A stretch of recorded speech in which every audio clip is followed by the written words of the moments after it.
நண்பர்கள் அனைவருக்கும் வணக்கம்.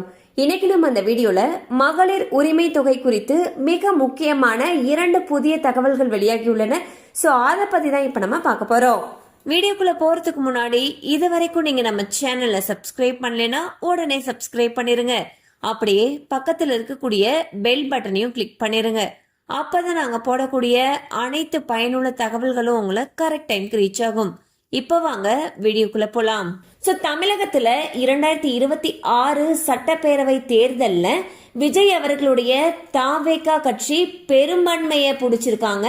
இந்நிலையில் அவங்க இன்னும் ஒரு சில நாட்கள்ல ஆட்சி அமைக்கிறதுக்கு இருக்காங்க.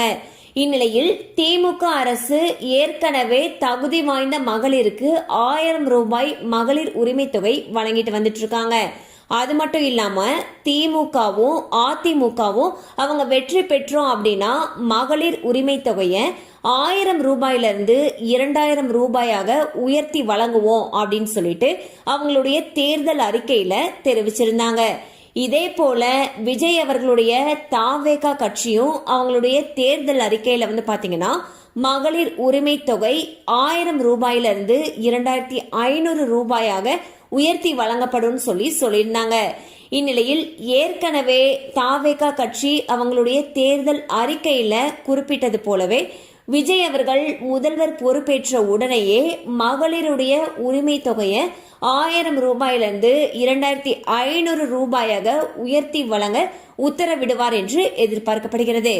சோ பாத்தீங்கன்னா தமிழகத்துல ஒரு மிக பெரிய அளவுல தாவேகா கட்சி பெரும்பான்மையான இடங்கள்ல வெற்றி பெற்றிருக்காங்க. இந்நிலையில் விஜய் அவர்களுடைய தேர்தல் அறிக்கையில குறிப்பிட்டது போலவே மகளிர் உரிமை தொகையை உயர்த்தி வழங்குறதுக்கான அந்த கையெழுத்தை முதலமைச்சரான உடனேயே முதல் கையெழுத்தாக இடுவார் என்று மகளிர் அனைவராலும் எதிர்பார்க்கப்படுகிறது. கண்டிப்பா அந்த அப்டேட் உங்களுக்கு பயனுள்ளதா இருந்திருக்கும் நம்புறோம். மேலும் இது போல அப்டேட்ஸ் உங்களை உடனே ரீச் ஆகணும்னு நினைச்சீங்கன்னா நம்ம சேனலோட தொடர்ந்து இணைந்திருங்கள். தேங்க்யூ ஃபார் வாட்சிங்.